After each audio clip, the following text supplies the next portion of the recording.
Agustin Ereza V. Artero, and our lesson for today is the 1987 Philippine Constitution under the Article 14. It talks about the responsibility of the state under the education, science and technology, arts, culture, and sports.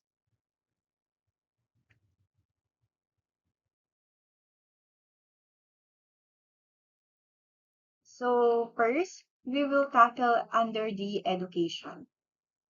So under the Section 1, the state shall protect and promote the right of all citizens to quality education at all levels and shall take appropriate steps to make such education accessible to all. So the government must make sure that education is available and that the teaching students receive is good, effective, and meaningful. This includes all stages of education, such as elementary, high school, college, and even vocational or higher studies. So the government must create programs of schools, scholarships, and other support systems so that even poor or disadvantaged people can study. So in short, this section says that education is a right of every citizen, and the government must help make quality education available to everyone.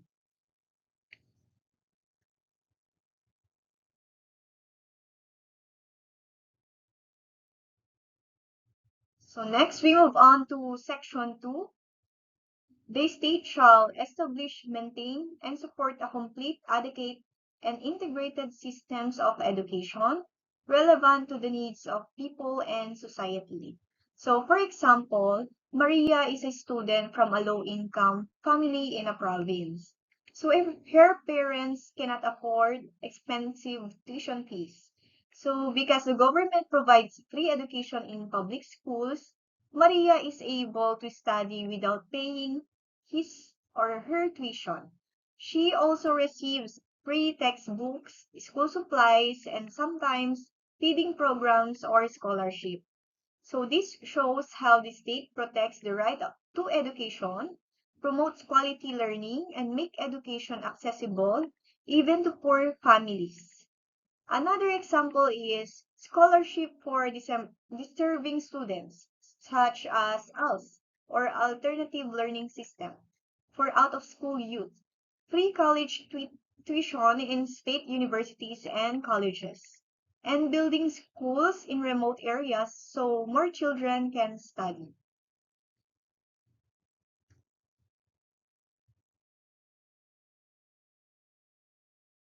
So we have here the section 2. So number 2, the state shall establish and maintain a system of free public education in the elementary and high school levels. Without limiting the natural rights of parents to rear their children, elementary education is compulsory for all children of school age.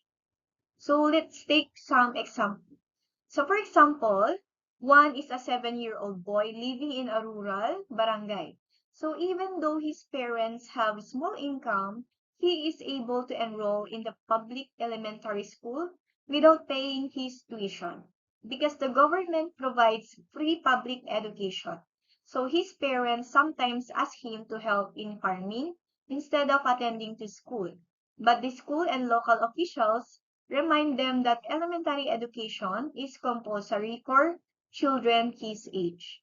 So because of this law, one continues studying and learns how to read, write, and solve basic math problems.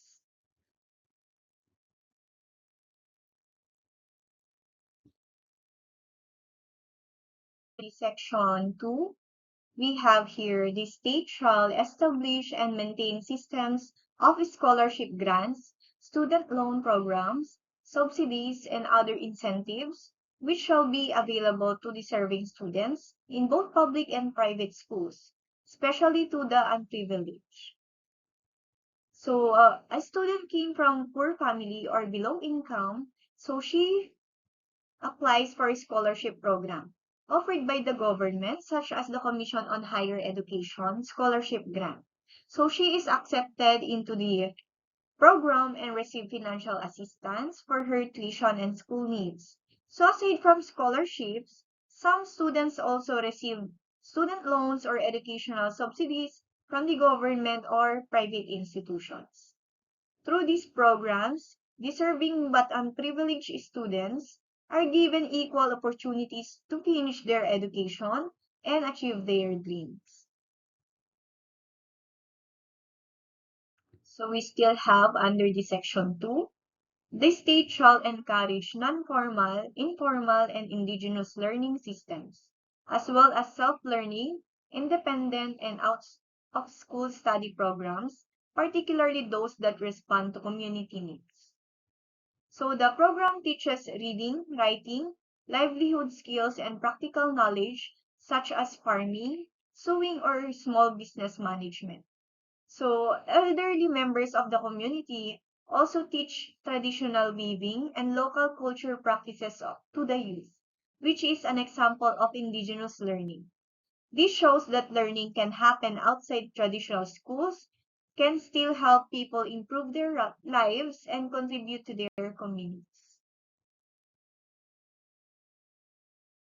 Lastly, under this section 2, the state shall provide adult citizens, the disabled, and out-of-school youth with training in civics, vocational efficiency, and other skills. So the goal is to help them become more skilled, productive, and active members of society. So it promotes programs that teach civics or understanding the rights and responsibilities as citizens. So vocational skills such as well-being, caregiving, or computer literacy. So and other practical abilities that can help them find work or improve their quality of life.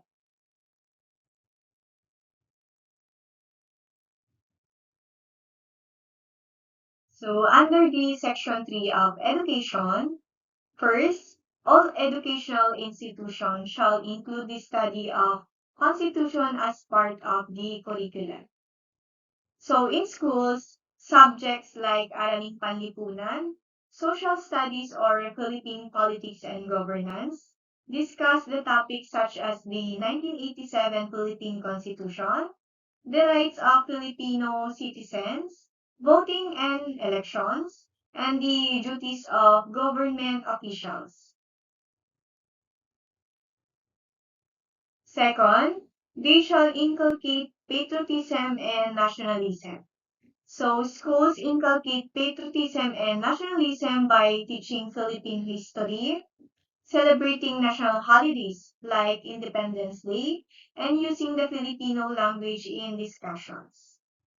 So we also have here the respect for human rights, appreciation of the role of national heroes in the historical development of the country. So the love of humanity and respect for human rights are developed through values education lessons, classroom rules on fairness, and discussion on real-life social issues like equality and justice. So student learns about national heroes and citizenship through Araling Panlipunan lessons. So we have here the strategies such as the storytelling, role-playing of historical events, and school programs that highlights Filipino heroes. So we also have here the teach the rights and duties of citizenship. So their rights and duties as citizens are reinforced through activities like student government, community service, and school elections. So we also have here the ethical and spiritual values developed, moral character and personal discipline. So to strengthen ethical and spiritual values, moral character and discipline, school use homeroom guidance, daily routines, role modeling by teachers, and school-wide policies on honesty, respect, and responsibility. So we also have here the encourage critical and creative thinking. So these are developed through problem-solving activities, group work, research projects, and interactive teaching strategies such as discussion and presentations. So we also have here broaden scientific and technological knowledge. So for schools, they use science experiments or ICT integration laboratories and digital learning tools. So lastly, promote vocational efficiency. So this is promoted through technical vocational courses, livelihood training, internship and skills-based activities that prepares learners for employment or entrepreneurship.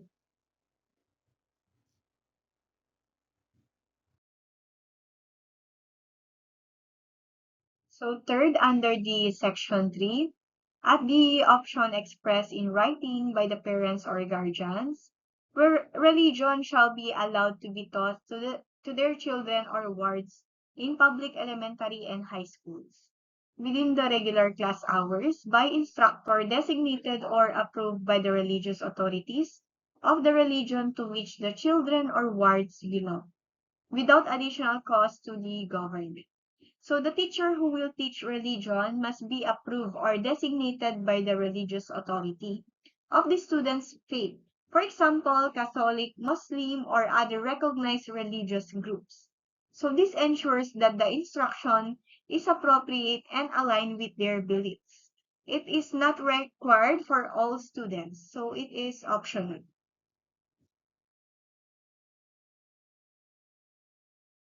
Still under the education, we have here the section 4.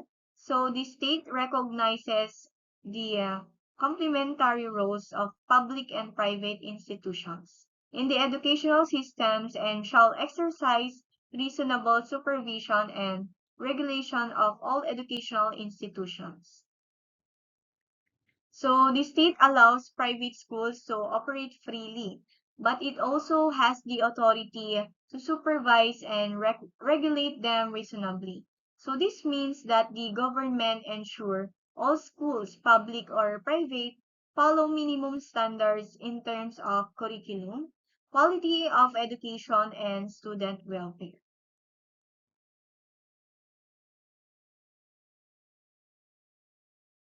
So second, under the section 4, educational institutions, other than those established by religious groups and mission boards, shall be owned solely by citizens of the Philippines or corporations or associations at least 60% of the capital of which is owned by such citizens. The Congress may, however, require increased Filipino equity participation in all educational institutions. So it means that in general, schools in the Philippines, except those established by religious groups and mission boards, so must be owned by Filipino citizens or by corporations that at least 60% Filipino owned. So this ensures that education remains under Filipino control and serves national interests. The control and administration of educational institutions shall be vested in citizens of the Philippines. No educational institution shall be established exclusively for aliens, and no group of aliens shall comprise more than one-third of the enrollment in any schools.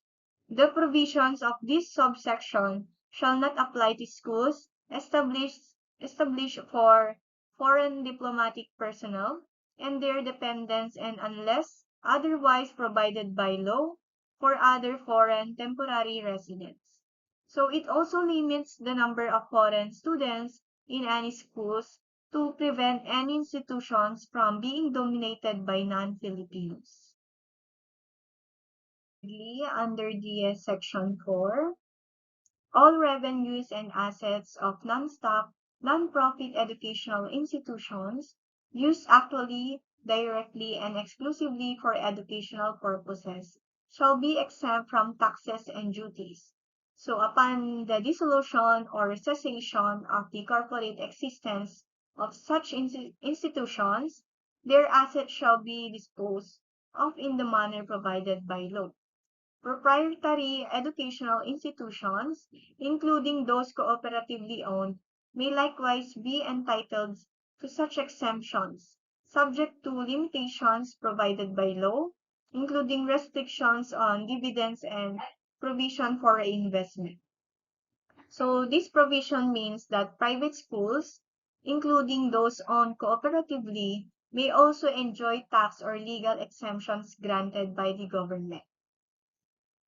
So for example, a private school like Catholic or university-owned school, for example, a non-profit college or cooperative school, may receive tax exemptions or reduced taxes from the government. Because of it, they pay less tax compared to regular businesses. But in return, it cannot operate like purely profit-driven company. So if the school earns extra income from tuition or school services, it cannot distribute all of its profit to owners or members. So instead, most of the earnings must be reinvested in the school. The Section 4, subject to conditions prescribed by law, all grants, endowments, donations, or contributions used actually, directly, and exclusively for educational purposes shall be exempt from tax. So this provision means that money or property given to schools or educational purposes is not taxed as long as it is truly used for education. So for example, if a businessman donates 1 million to public or private school to build a computer lab, that donation is not taxed as long as the money is fully used for that educational project.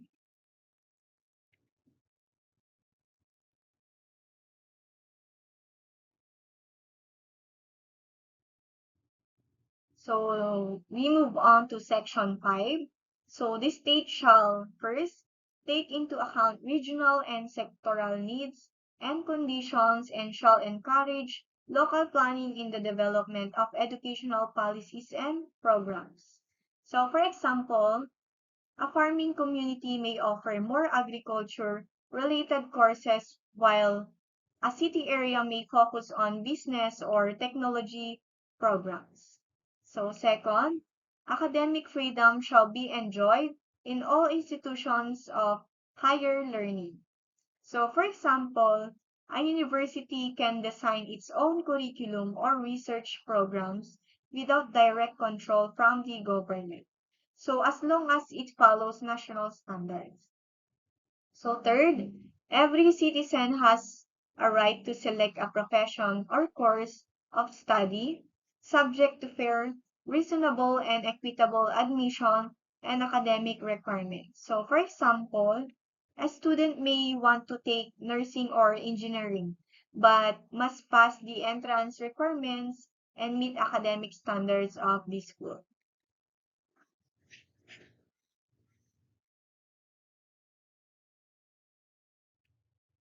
So fourth, on the section 5, the state shall enhance the right of teachers to professional advancement. Non-teaching academic and non-academic personnel shall enjoy the protection of the state. So a public school teacher may be given scholarship for graduate studies or allowed to attend training programs to improve teaching skills. So fifth, assign the highest budgetary priority to education and ensure that teaching will attract and retain its rightful share of the best available talents through adequate remuneration and other means of job satisfaction and fulfillment.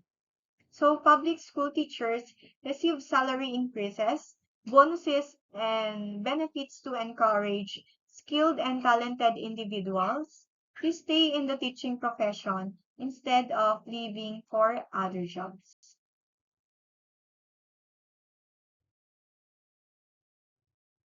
So under this section 6, it talks about language. So the national language of the Philippines is Filipino. As it evolves, it shall be further developed and enriched on the basis of existing Philippine and other languages. subject to provisions of law as the Congress may deem appropriate. The government shall take steps to initiate and sustain the use of Filipino as medium of official communication and as language of instruction in the educational system. So the government is required to promote and gradually strengthen the use of Filipino. So government announcements may be written in Filipino. Subjects like Araling Panlipunan may be taught in Filipino. Schools may use both Filipino and English depending on the subject.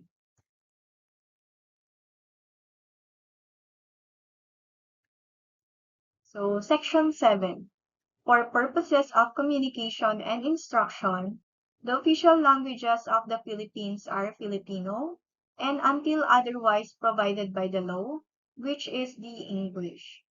The regional languages are the auxiliary official languages in the regions and shall serve as auxiliary media of instruction therein. Spanish and Arabic shall be promoted on a voluntary and optional basis.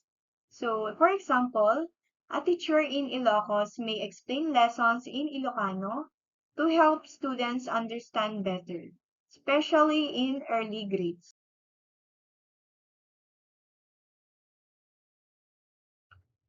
So, next, Section 8.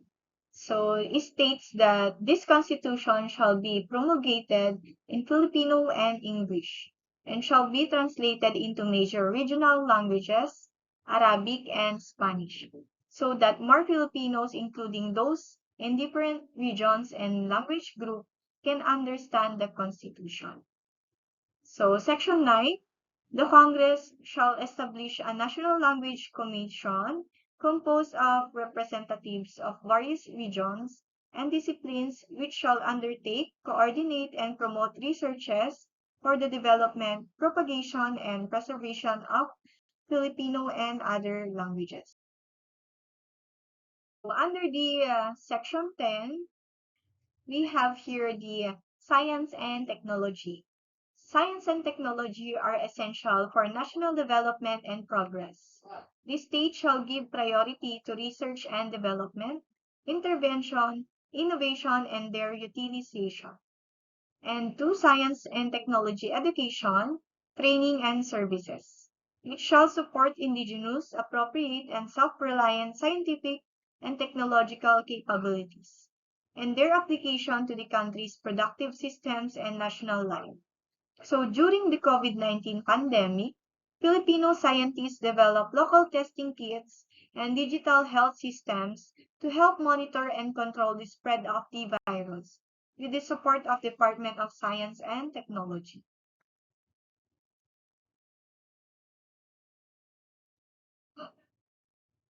Section 11. The Congress may provide for incentives, including tax deductions, to encourage private participation in programs of basic and applied scientific research scholarships. Grants in aid or other forms of incentives shall be provided to deserving science students, researchers, scientists, inventors, technologists, and specially gifted citizens. So a real-life example of this is when the Philippine government scholarship and financial assistance to students taking STEM courses such as engineering, medicine, and information technology. Through programs of the Department of Science and Technology or the DOST, deserving students receive scholarship, allowances, and training opportunities to help them finish their studies and contribute to the country's scientific and technological development.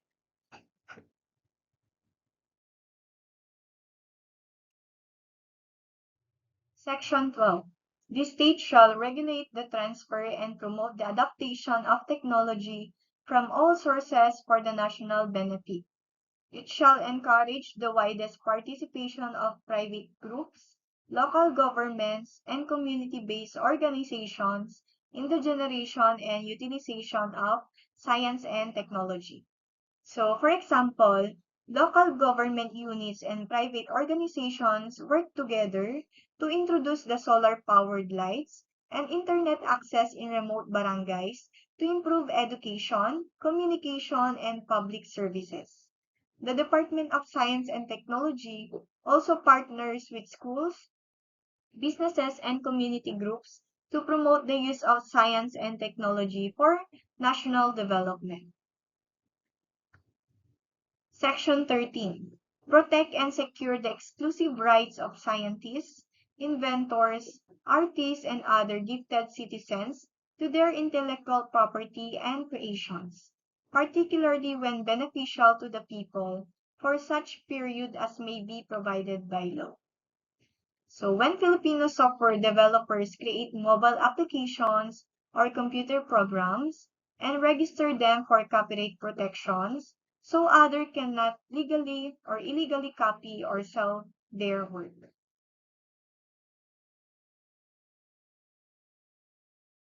So the under section 14, it focuses under the arts and culture. So the state shall foster the preservation, enrichment, and dynamic evolution of a Filipino national culture based on the principle of unity in diversity in a climate of free artistic and intellectual expression. So in the Philippines, the government supports cultural festivals where different regions showcase their unique traditions, dances, music, and costumes. So this reflects unity in diversity because many cultures are celebrated as part of one Filipino identity. So section 15, arts and letters shall enjoy the patronage of the state. The state shall conserve, promote, and popularize the nation's historical and cultural heritage and resources, as well as artistic creations. So the state, through agencies like NCCA or the National Commission for Culture and the Arts, also helps preserve historical sites so future generations can still learn from them.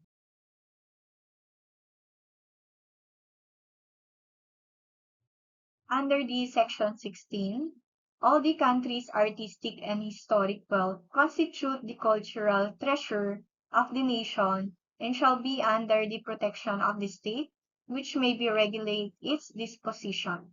So a real life example of this is the protection of the historical sites like Intramuros in Manila and the Vegan Heritage Village in Ilocos Sur. So these places are preserved by the government so they are not destroyed or misused since they are the part of nation's cultural treasure. So this is supervised by the agencies like the National Commission for Culture and the Arts. So under this section 17, the state shall recognize, respect, and protect the rights of indigenous cultural communities to, to preserve and develop their cultures, traditions, and the institutions. It shall consider these rights in the formulation of national plans and policies. So the government also recognizes their rights through laws like the Indigenous Peoples' Rights Act, which helps protect their land, culture, and way of life while including them in the national development plans.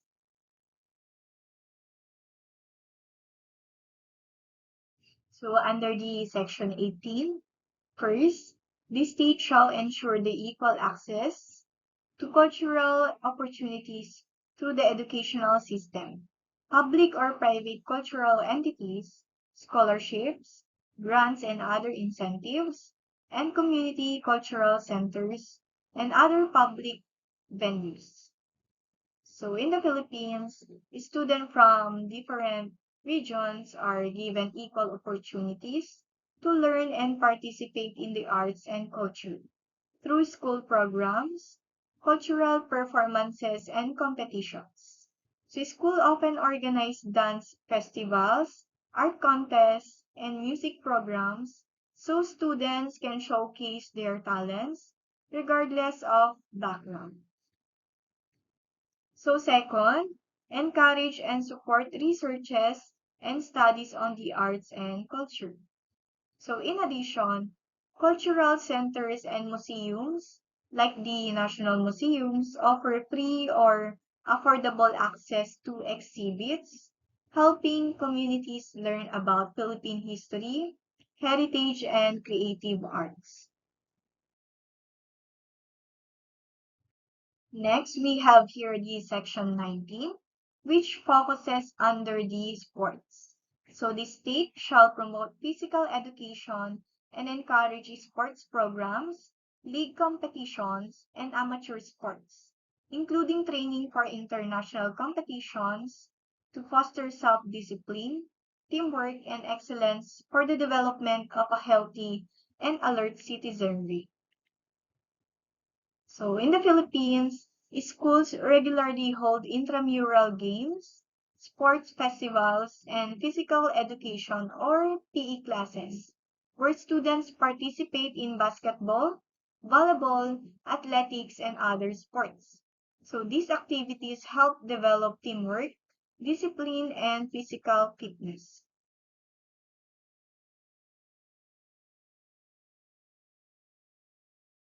So under the section 19, it focuses under the sports programs. So all educational institutions shall undertake regular sports activities throughout the country in cooperation with athletic clubs and other sectors. So one example is the Palarong Pambansa. So this is a nationwide sports competition for student athletes from different regions of the Philippines. It is organized by the Department of Education and brings together young athletes to compete in sports like athletics, swimming, basketball, and gymnastics.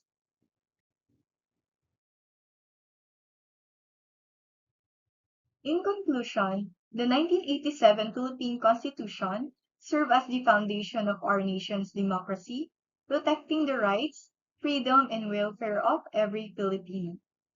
Through its provisions on education, culture, science, and sports, it guides the youth to become responsible, patriotic, and productive citizens.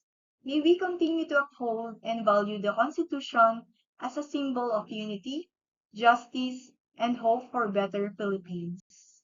Thank you everyone for listening.